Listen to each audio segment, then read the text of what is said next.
Okay, fine. So, good morning. I always say one thing. I believe in beginning with the beginning. मैं हमेशा कहता हूं कि let's begin with the beginning. पहली ईंट रखेंगे तो हवा में नहीं, जमीन ही पे रखेंगे. And in today's class, we would like to start the very first chapter, and that would be what? That is sentence. Let's begin.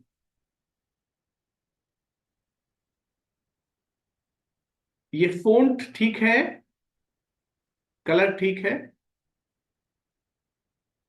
या Yes, sir. font Yes, is sir. okay. Okay, visible है. Yes, sir. Yes, Okay, sir. fine. That's good. That's good. Nice. So it's sentence. It's all about sentence. This is the first chapter.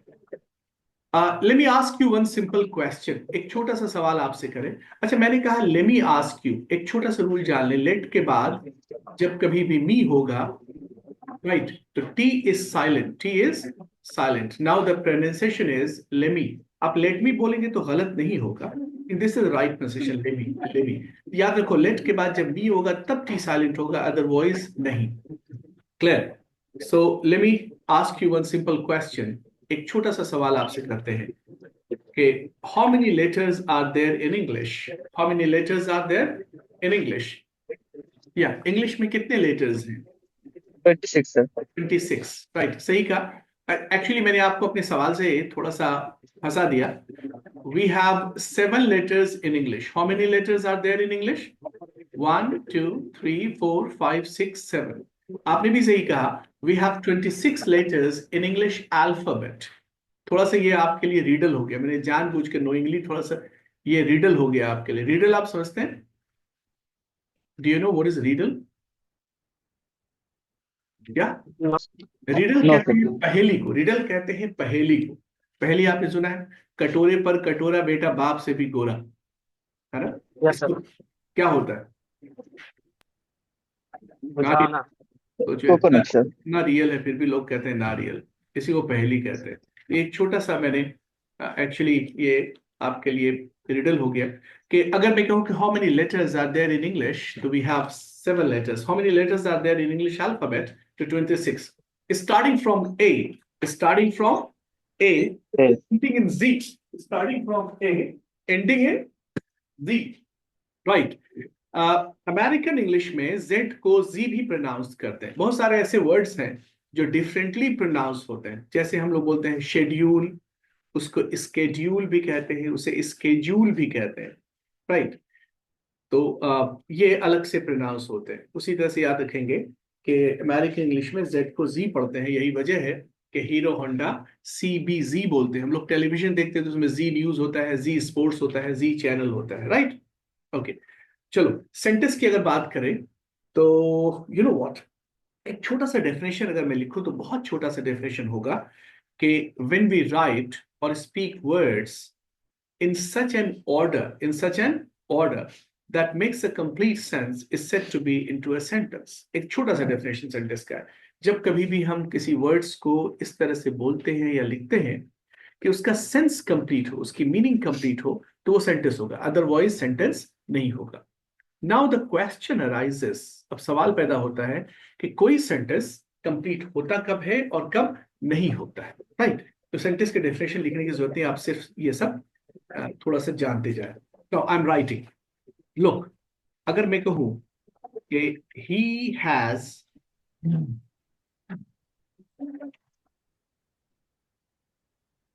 ratted on me, he has ratted on me. ये rat में जब ED लग गया ना, तो ये noun नहीं रहा, ये वर्ब हो गया. रैट जब नाउन होता है तो एवरीबडी नोज चूहा, लेकिन जब रैट वर्ब होता है तो इसका मतलब होता है धोखा देना. धोखा देना. तो रैट ऑन मतलब धोखा देना, और ये वर्ब है. नाउन का एक छोटा सा डेफिनेशन है.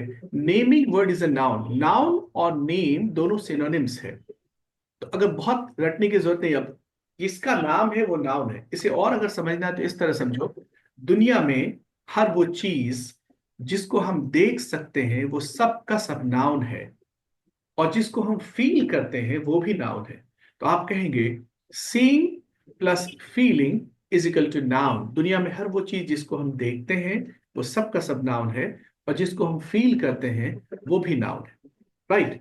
Seeing plus feeling is equal to noun. Verb का एक छोटा सा डेफिनेशन है, action word is a verb. Action word is a verb. Wow. हर वो वर्ड जिसमें एक्शन हो, जैसे जाना, खाना, पीना, हंसना, रोना, धोना, चलना, फिरना, उठना, बैठना, जागना, भागना, ये सब के सब एक्शन वर्ड है, इज अ वर्ब है। और एक्शन वर्ड ना पे खत्म होगा। ऐसा नहीं कि नाना को भी एक्शन वर्ड कह देंगे, ये नाउन है। राइट, इनको देखते हैं, वो आपको 2 रुपए देते थे बचपन में। ओके। तो action word is a verb. और याद रखो, एक्शन उस वक्त तक नहीं होगा जब तक कोई एक्टर नहीं होगा, यानी हंसना उस वक्त तक नहीं होगा जब तक कोई हंसने वाला ना होगा। अगर हंसना एक्शन है तो नीडलेस टू से हंसने वाला एक्टर है। अगर जाना एक्शन है तो जाने वाला एक्टर है। अगर पढ़ना एक्शन है तो पढ़ने वाला एक्टर है। तो यहाँ पे हैज राइटेड, ये एक्शन है, ये एक्शन है। और एक्टर कौन है, कौन धोखा दे रहा है, ही एक्टर है। तो एक्शन भी है और एक्टर भी है। कोई तो होगा जो रिसीव कर रहा होगा। जो एक्शन को रिसीव कर रहा है वो है मी। राइट, तो यहाँ पे 3 कंपोनेंट हो गए, एक्टर, एक्शन और रिसीवर। जितना एक्शन है ना, एक्टर ये सब्जेक्ट कहलाता है, काम करने वाला, ये सब्जेक्ट होगा। और जितना एक्शन है ये सब का सब वर्ब होगा। और जो रिसीवर है वो ऑब्जेक्ट होगा।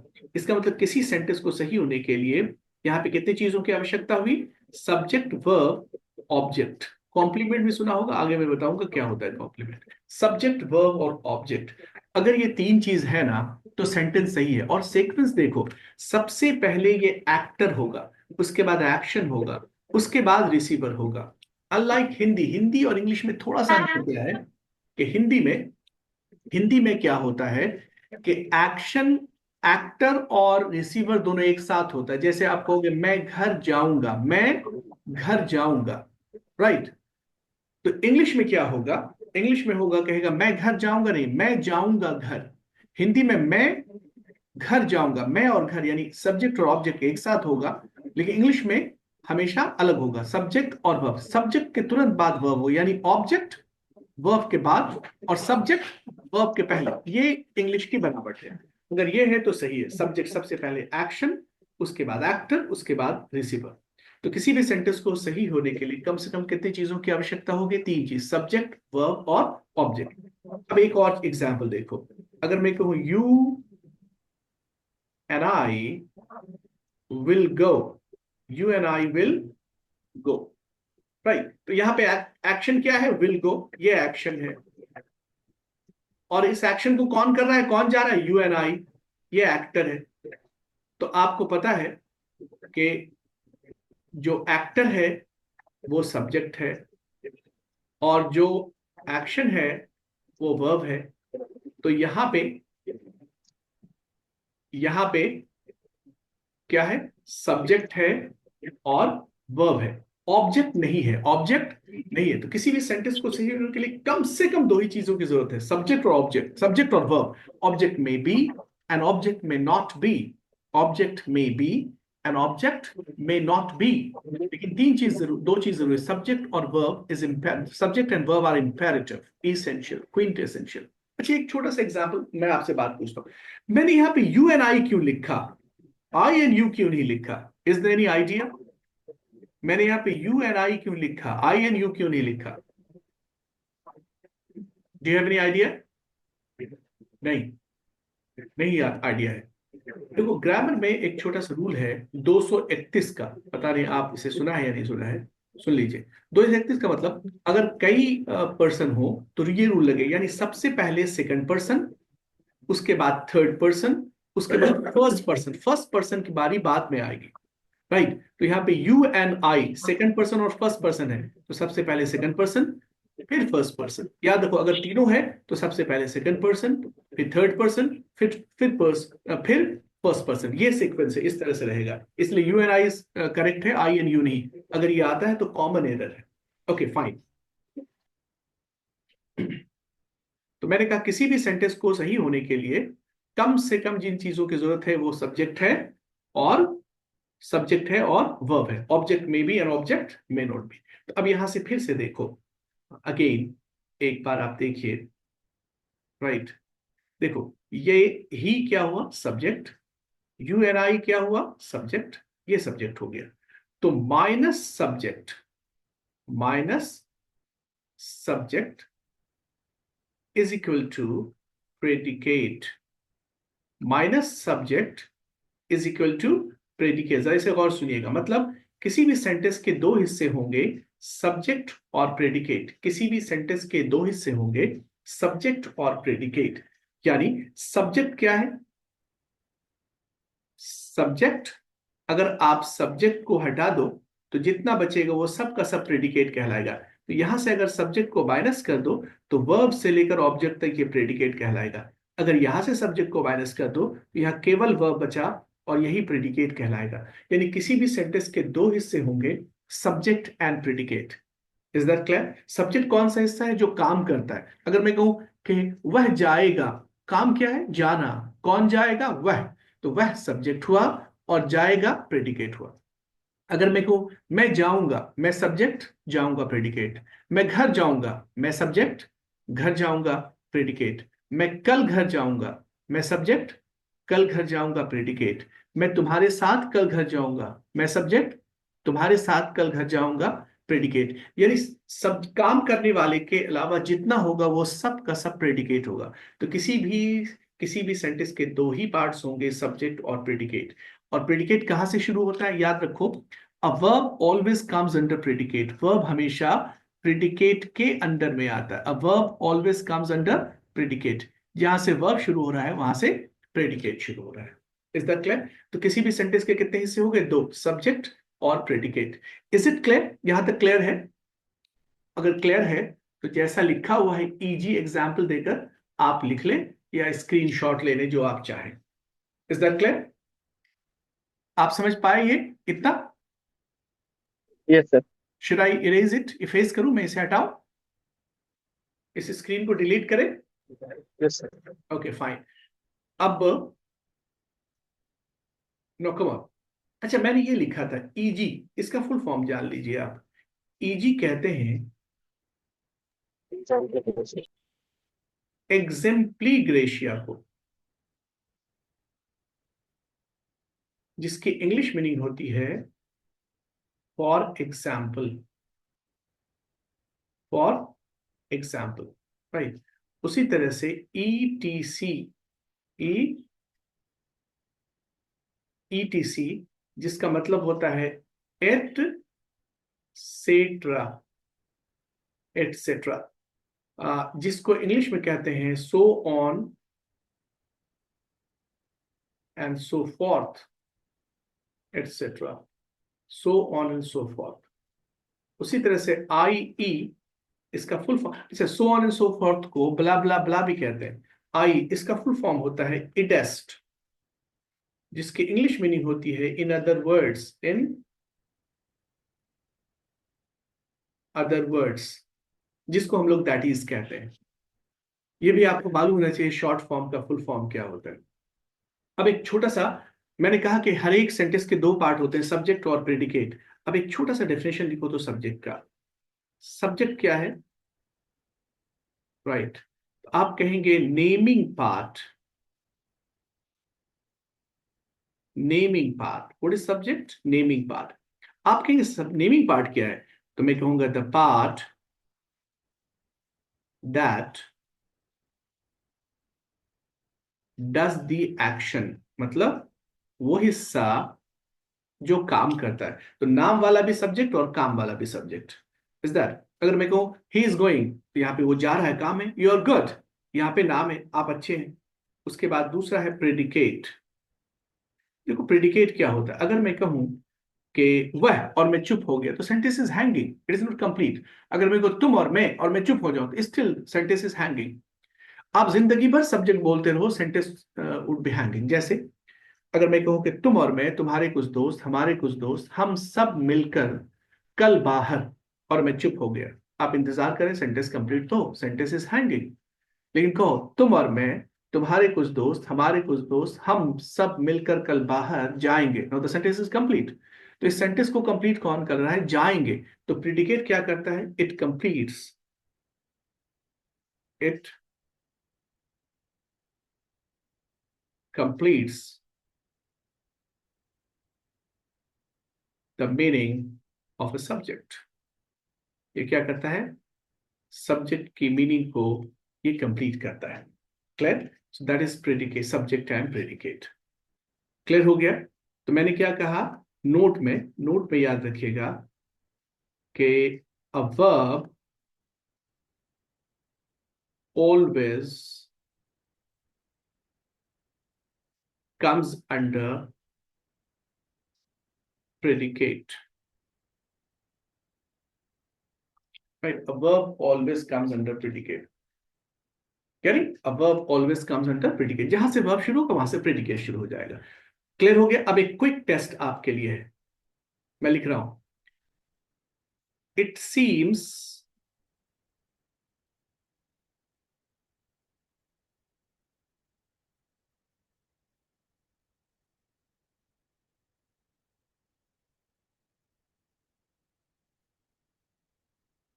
I think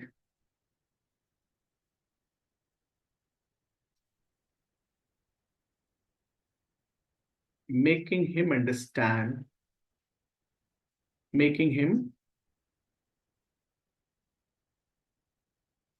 understand is difficult। देखो मैंने क्या कहा, अच्छा यहां से पूरे में लिख रहा हूं, एक पूरा सेंटेंस एक लाइन में। I think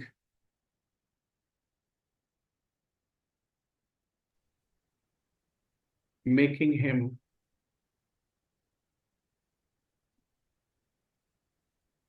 understand is difficult. Come on, मैंने ये कहा था जहां से वर्ब शुरू होगा वहां से प्रेडिकेट शुरू होगा। No let's begin. आप इसमें बताएं यहां से प्रेडिकेट कहां से शुरू हो रहा है? him से। ओके, थिंग से। ये वर्ब है, राइट? ये वर्ब है ना, थिंक। अच्छा ये मेकिंग क्या है? Making, what is making? लेकिन वर्ब है आईएनजी फॉर्म। अच्छा ये मेकिंग भी वर्ब है, आई थिंक भी वर्ब है और मेकिंग भी वर्ब है ना, ये कह रहे हैं, राइट? यहाँ पे मेकिंग वर्ब नहीं है, ये मेकिंग नाउन है जिसे वर्बल नाउन कहते हैं, जेरंड। ये शायद आप न जानते हो, ये मैं बता रहा हूं, जरा गौर से सुनिएगा, ये बहुत इंपॉर्टेंट है।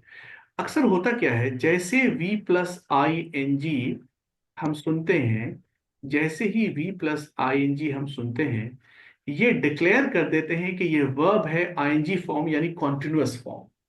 ये डिक्लेयर करते हैं ना कि V plus I N G is a verb continuous form, V for जिसको आप कहते हैं continuous form. You must keep in mind V plus I N G, V plus I N G can be three different things. V plus ing can be three different things. It can be an adjective. It can be an adjective. It can be a verb. And it can be a noun, जिसको verbal noun कहते हैं या gerund कहते हैं, right? तो याद रखो V plus ing can be three different things. तीन अलग अलग चीज हो सकती है। अब ऊपर से देखते हैं adjective। आप सबको पता है, एवरीबडी नोज, एडजेक्टिव का एक छोटा सा डेफिनेशन है, जरा गौर कीजिए। एट कहते हैं जोड़ने को और जेक्टा कहते हैं नाउन को। तो हर वो वर्ड हर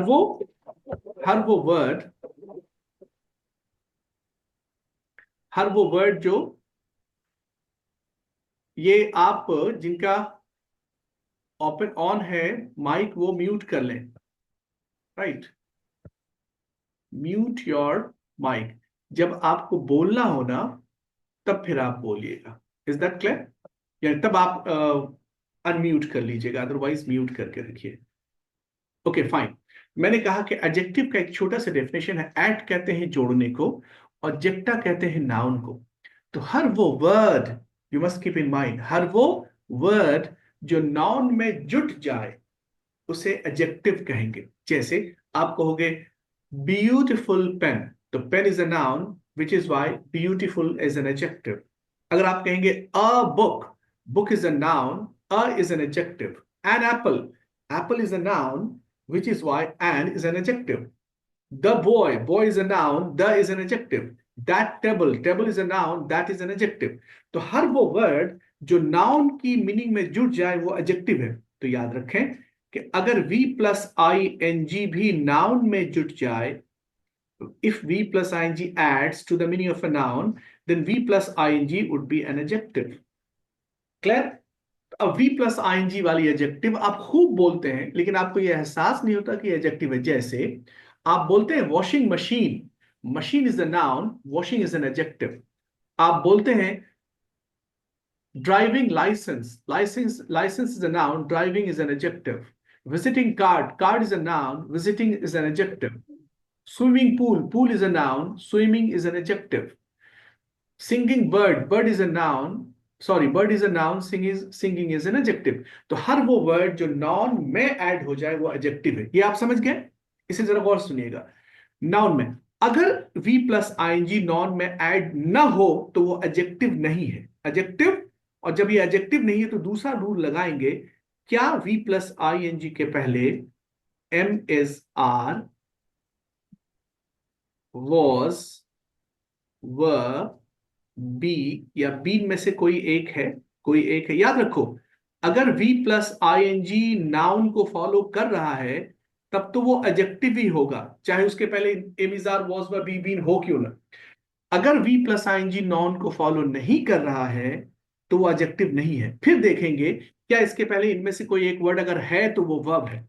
तो वर्ब को बताने के लिए पहले कहना पड़ेगा, रूल आउट करना पड़ेगा, ये एडजेक्टिव नहीं है। अब V प्लस आईएनजी अगर नाउन को फॉलो ना करे तो एडजेक्टिव नहीं है। V प्लस आईएनजी के पहले अगर M is are was were B B नहीं है तो ये वर्ब नहीं है। और जब ये दोनों नहीं है तब नाउन होगा, तब ये नाउन होगा। ये नाउन को बताने के लिए हमें रूल आउट करना पड़ेगा कि एडजेक्टिव नहीं है, ये वर्ब नहीं है। क्लियर है? इसे आप देख लीजिए, फिर मैं एग्जाम्पल देकर आप समझाता हूं। राइट, नोट डाउन कर ले या स्क्रीन शॉट ले लें, फिर मैं एग्जाम्पल देकर आपको समझाता हूं। I am giving you some example. अब जरा गौर कीजिए, लिखिए तो, इसे लिखिएगा सब। I was waiting in a waiting room.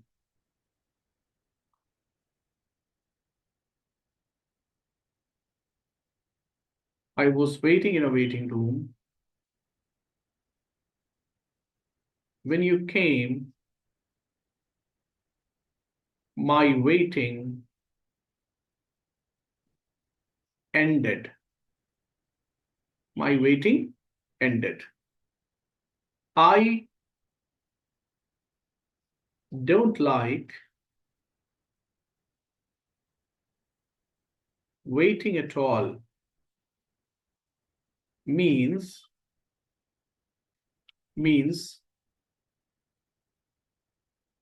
waiting is disturbing for me. Is that clear? Next one. Sorry to keep you waiting. How long have you been waiting? Okay, अब आप यहां देखो कितने वेटिंग, कितने कितने वेटिंग्स हैं। राइट, नंबर 1 यहाँ पे, फिर उसके बाद नंबर 2 यहाँ पे, फिर नंबर 3 यहाँ पे, फिर नंबर 4 यहाँ पे, फिर नंबर 5 यहाँ पे, नंबर 6 यहाँ पे। 6 है, 6 वेटिंग है। उसके उसको छोड़कर एक यहाँ पे ये है डिस्टर्बिंग, ये भी आईएनजी है। अब आप जरा लिखें तो सब लोग कि इनमें कौन सा वर्ब है, कौन सा नाउन है और कौन सा एडजेक्टिव है। जल्दी, come on fast, write down, take your time, I give you 30 seconds and after that will start. कौन सा नाउन है, कौन सा वर्ब है और कौन सा एडजेक्टिव है।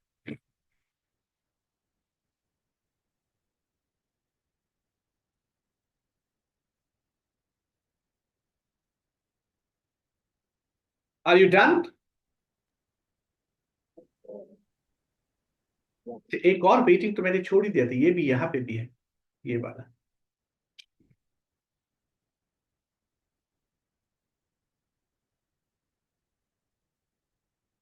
Are you done? Should I start? Should you start? Come on. Yes, sir. Okay देखो यहाँ पे ये वेटिंग किसी नाउन को फॉलो नहीं कर रहा है। वेटिंग किसी नाउन को फॉलो नहीं कर रहा है, तो ये एडजेक्टिव नहीं है, ये एडजेक्टिव नहीं है। अब एडजेक्टिव नहीं है तो क्या देखेंगे, इसके पहले am is are was were be been में कोई एक वर्ड है तो आप कहेंगे हाँ यहाँ पे Yes, sir. है, वॉज है, तो ये वर्ब है। ये क्या है? ये वर्ब है, राइट? ओके अब यहाँ देखो ये वेटिंग किसी नाउन को फॉलो कर रहा है। हाँ ये रूम नाउन है, ये रूम नाउन है, तो ये वेटिंग नाउन को फॉलो कर रहा है, तो ये एडजेक्टिव है, ये एडजेक्टिव है। Clear? When you came my waiting ended, ये वेटिंग किसी नाउन को फॉलो नहीं कर रहा है, इसके बाद नाउन नहीं है, तो ये एडजेक्टिव नहीं है। इसके पहले am is are was were be been नहीं है, तो ये वर्ब भी नहीं है, तो ये क्या हुआ? ये खुद नाउन हुआ। Now. I don't like waiting, ये वेटिंग किसी नाउन को फॉलो नहीं कर रहा है, तो ये एडजेक्टिव नहीं है। इसके पहले am is are was were be been नहीं है, तो ये वर्ब नहीं है, तो क्या बचा? नाउन। ये वेटिंग भी किसी नाउन को फॉलो नहीं कर रहा है, तो एडजेक्टिव नहीं है। इसके पहले am is are was were be been नहीं है, तो ये वर्ब भी नहीं है, तो ये खुद नाउन है। अब डिस्टर्बिंग, इसके पहले इज है ना, और ये नाउन को फॉलो नहीं कर रहा, तो ये वर्ब है। Sorry to keep you waiting, ये वेटिंग किसी नाउन को फॉलो नहीं कर रहा है, इसके पहले am is are was were be been भी नहीं है, तो ये खुद नाउन हुआ। यहाँ पे how long have you been waiting, ये वेटिंग किसी नाउन को फॉलो नहीं कर रहा है, और ना ही am is are was were be been को प्रीसीड कर रहा है, दैट्स व्हाई ये भी नाउन हुआ। क्लियर हो गया? Is it clear? बात समझ में आई? Yes, yes, sir. ये फिगर आप देखिए, अगर कोई कंफ्यूजन हो तो पूछिए। If you have any confusion, any problem, you are free to ask, otherwise will proceed on. No problem. ये वाला जो वेटिंग है नीचे वाला, वो तो वर्ब को फॉलो कर रहा है ना, बिन लगा हुआ है सर। पहले है ना, फॉलो का मतलब होता है बाद में। फॉलो का मतलब क्या होता है? बाद में होना चाहिए। ये तो यहाँ पे हाँ ये वर्ब है, सही कहा आपने, ये बीन है। वेटिंग नाउन को फॉलो नहीं कर रहा है, लेकिन इसके पहले बीन है, तो ये वर्ब हुआ। ठीक है, प्रीसीड कर रहा है, ये वर्ब है, right? Okay sir. Clear? Is it clear? Yes sir. Okay fine. चलो कुछ और एग्जाम्पल देते हैं, मैं इसे डिलीट कर रहा हूं। अब देखो, smiling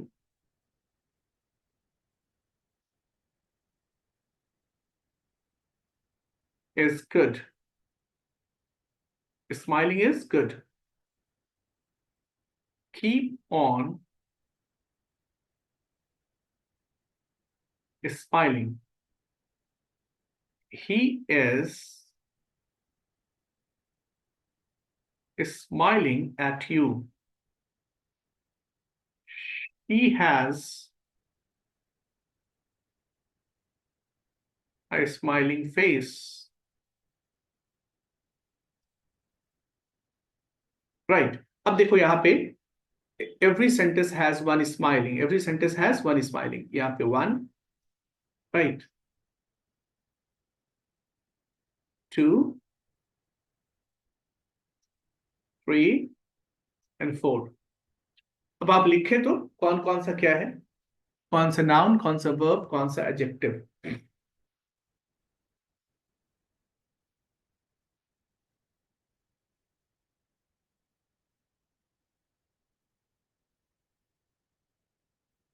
Yeah. Any idea? Past and noun. अच्छा यहाँ पे ये वाला क्या है? Noun. First one is a Noun. noun, exactly. The second one is a noun. Adjective. noun as well. क्योंकि इसके बाद कोई verb नहीं, कोई noun नहीं है, तो ये खुद ही noun है ना, smiling। क्या यस सर। ये he is Yes, sir. smiling at you, verb. A verb. verb, और ये वाला adjective. adjective is the clear। Adjective. बिल्कुल सही, बिल्कुल सही। That's nice, that's nice। Okay, तो आप ये समझ गए कि ये क्या होता है, राइट? कैसे होता है, कौन सा नाउन है, कौन सा एडजेक्टिव है, कौन सा वर्ब है, और ये बहुत इंपॉर्टेंट चैप्टर है, right? So next tomorrow I will tell you, अभी और भी है, उसके बाद इस पे हम प्रैक्टिस करेंगे। Adjectives ending in ING and ED, इस पे हम लोग will practice tomorrow. I will tell you इसकी मीनिंग क्या होगी, इसके यूसेज क्या होंगे, इसके बहुत सारे क्वेश्चंस आते हैं, और ये बहुत इंपॉर्टेंट चैप्टर है। Okay guys, So tomorrow I'll tell you how to use adjectives ending in ing and adjectives ending in ed, right? Getting?